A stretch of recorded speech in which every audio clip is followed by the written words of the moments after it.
Биздин негизги максатыбыз ошол соттордун эгемендүүлүгүн камсыз кылуу маселеси болгон.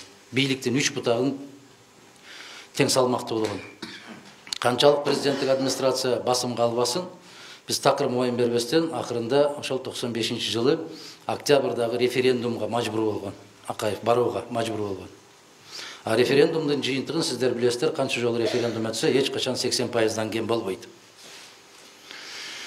Мына соңку өткөн референдум менен 95-статьясында Кыргыз Республикасынын казыларын, мындайча айтканда сотторун чүлүктөп байлап алган. Аларга эркиндик деген түшүнүк жок.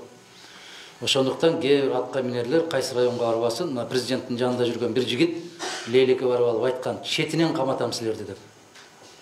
Четинен каматам деген сөз бул ишарат. Кааласам каматып коем деген.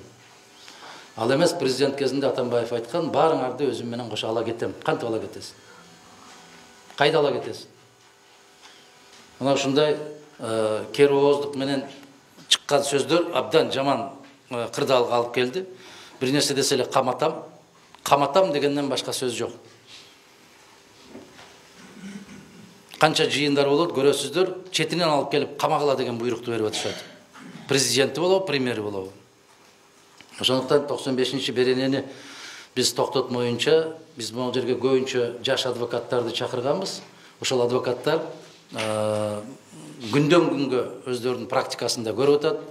Бекбай Мамытович отурат, 30 жыл, 40 жылдан бери адвокаттык системада жүргөн, сот системасында жүргөн.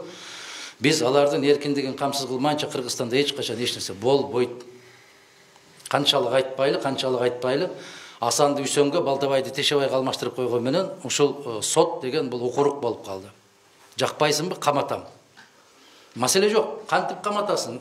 Эмне үчүн каматасың деген маселе жок. Буйрук берилдиби, каматат. Буйрукту ким аткарат? Кыргыз соттору аткарат. Аларды кандай кылып байлап алган? Дисциплинардык комиссия деген, анан сот тандоо деген органдар менен байлап алган. Биз ошолорду жоюшубуз керек. А жоюунун бир гана жолу референдум.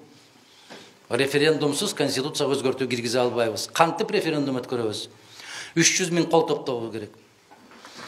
Биз бүтүн Кыргызстан партиясы, мен макул эмесмин деген коомдук кыймыл, бүтүн мамлекеттик жарандык активисттердин катышуусу менен кол топтоп баштаганбыз. Мен макул эмесмин деген ага 7 маселе кирген. Ошонун биринде конституцияга өзгөртүүлөрдү киргизүү. Азыр 130 000 тегерегинде кол жыйнап койдук биз. Бир эле саясий күч. Эгерде бардык саясий партиялар, саясий күчтөр, артыбызда элибиз бар деген азаматтар бирге кошулган болсо, биз 300 000 жыйнай алабыз. Башка жолу жок. Анан мына Кубат Калбекович айткандай, төгөрөк столдон башыбыз чыкпай жүрө беребиз, эмне кылабыз деп. Келгиле көтөрүлөлү да, жыйнайлы да, коелу да, таштайлы да. Бул эмне? Конституциялык жол, мыйзамдуу жол. Бул маданияттуу жол. Бул ак таяк, көк таяк жол эмес.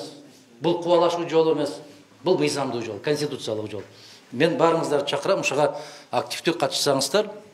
130 000 жыйналды, бул 3 айдын ичинде жыйналган кол. Дагы каттуу аракет кылсак, 2 айда жыйнап, каалайсыздарбы, 5 май конституция күнүнө карата кол топтоп коелу. Мына ушул биздин оппозициялык күчтүн бар экендигинин белгиси ушул болот. 300 000 кол топтоп койгонубуз. Ансыз жөн эле тегерек стол менен маселе чечилбейт. Мен баарыңыздарды ушуга чакырам.